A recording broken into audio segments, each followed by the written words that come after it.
નમસ્કાર દર્શક મિત્રો, આપ જોઈ રહ્યા છો વાયન ન્યૂઝ। હવે જોઈએ અગત્યના સમાચાર। કોમર્સ ફેકલ્ટીમાં બીકોમ કોર્સ માટે સીટ વધારવાના મુદ્દે આદતપત્ર આપવામાં આવ્યું।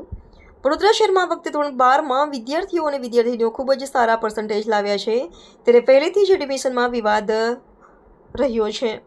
ત્યારે આ વખતે એનએસયુઆઈ દ્વારા કોમર્સ ફેકલ્ટી ખાતે બીકોમ કોર્સ માટે સીટ વધારવાના મુદ્દે કોમર્સ ફેકલ્ટીના ડીને ભારે સૂત્રોચ્ચાર સાથે આદનપત્ર આપવામાં આવ્યું। જ્યારે એનએસયુઆઈના અમર વાઘેલાની આગેવાની હેઠળ ઉગ્ર રજૂઆત કરવામાં આવી। ફેકલ્ટી ડીને આશ્વાસન આપ્યું છે કે સરકારની ગાઈડલાઈન પ્રમાણે જે પણ કંઈ હશે એ અમે કરીશું।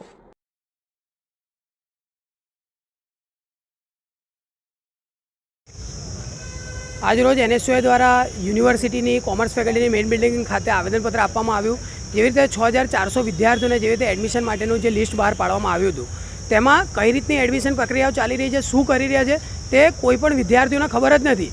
એનએસયુઆઈની માંગ એ છે કે એક પારદર્શક રીતે તમે જે એડમિશનની જે પ્રોસિજર છે તે કરવામાં આવે, કારણ કે આજે સવારે ફરીથી ઓફર લેટર મોકલવામાં આવ્યા, 300 લોકોએ ફીસ નથી ભરી। એટલે કઈ રીતનું તંત્ર ચાલી રહ્યું છે, આ એક ભ્રષ્ટાચારી તંત્ર ચાલી રહ્યું છે।